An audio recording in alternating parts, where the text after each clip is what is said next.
Bonjour à tous et bienvenue sur votre plateforme de cours. Aujourd'hui, nous allons voir l'interface utilisateur d'une activité. Comment est-ce qu'on peut la dessiner? Alors, tout d'abord, nous allons commencer par voir qu'est-ce que c'est qu'une activité. Une activité, elle a pour rôle principal d'interagir avec l'utilisateur. Donc, comme vous le savez, une activité correspond à un écran. Par exemple, vous avez une application comme Play Store. Lorsque vous voulez démarrer Play Store pour la première fois, on vous demande de créer un compte ou bien d'entrer votre compte Google. D'accord? On dit qu'en ce moment, on a une activité.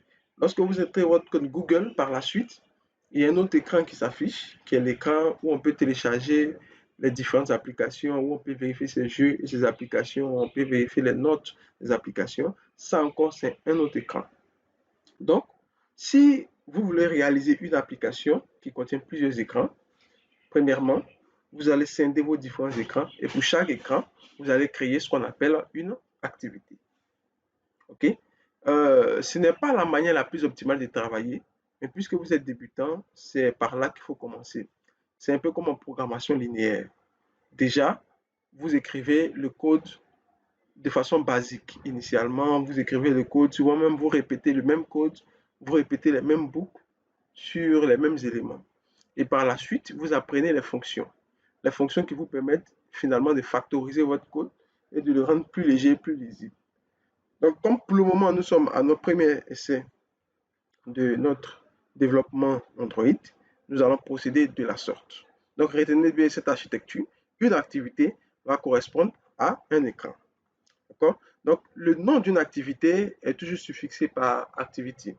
D'accord? Et écrit selon la convention de nommage que nous avons vu un peu plus haut. Cette convention de nommage s'appelle camel case. D'accord? On écrit un camel case. Par exemple, lorsque vous avez login, par exemple, une interface de login, vous allez l'appeler login activity. Si vous avez, par exemple, une autre interface, je vais dire une autre activité ou un autre écran à l'issue de login qui va permettre de localiser un objet, vous allez par exemple l'appeler location activity. D'accord? Le location avec la première lettre en majuscule et l'activity en majuscule. Ça s'appelle du camel case. Et par la suite, une activité hérite toujours d'une autre activité qui est une classe Java, soit app compat activity ou activity carrément. Donc, par définition, vous savez, une activité Android hérite toujours de la classe activity.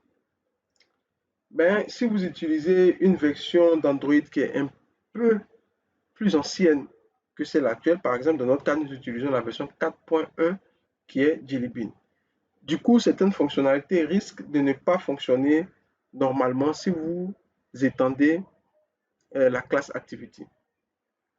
Donc, puisque nous avons choisi une ancienne version d'Android, nous allons tout simplement étendre la classe App Compat Activity qui va permettre de corriger tous les problèmes que nous allons rencontrer si nous utilisons Activity. Activity, vous l'utiliserez, par exemple, si vous voulez développer avec la dernière version d'Android. En ce moment, votre composant doit hériter de Activity. Mais ce n'est pas un point sur lequel je vais insister parce que généralement, Android Studio va de façon automatique détecter de quelle classe est-ce que vous devez hériter. Mais il aurait fallu que vous le sachiez pour essayer de comprendre ça un peu plus tard. Donc, dans notre cas, on va hériter des App Compat Activity. Donc, après avoir vu l'activité, nous allons maintenant voir le layout. Vous savez, pour interagir avec l'utilisateur, il faut lui présenter des composants graphiques. Donc, sur un écran, il y a un ensemble d'éléments. Par exemple, sur un écran, on peut avoir un bouton, une zone de texte, des menus déroulants, etc. Donc, tous ces éléments qui sont sur un écran, d'accord, sont appelés, sont appelés des widgets. Et ces widgets-là sont intégrés à un layout. Et c'est le layout qui est intégré à l'activité qui fait qu'on peut visualiser des objets sur l'écran. Donc, par exemple, comme je l'ai dit tout à l'heure, un widget peut être de différentes natures possibles. Donc, le layout va nous permettre de déterminer quel widget utiliser et comment est-ce qu'on peut le positionner sur l'écran. C'est là toute l'importance des layouts. Et donc, c'est un fichier XML qui va être chargé après que l'activité soit instanciée. Alors, c'est un langage un peu dérivé de la programmation orientée objet. Mais pour faire plus simple, lorsque vous allez lancer votre application, on dira que vous avez instancié une activité. Lorsqu'un écran s'affiche, ça signifie que vous avez instancié une activité. Et cette activité-là doit aller chercher le layout qui correspond afin d'afficher tous les éléments de ce layout. Donc, il y a une activité qui correspond à un écran.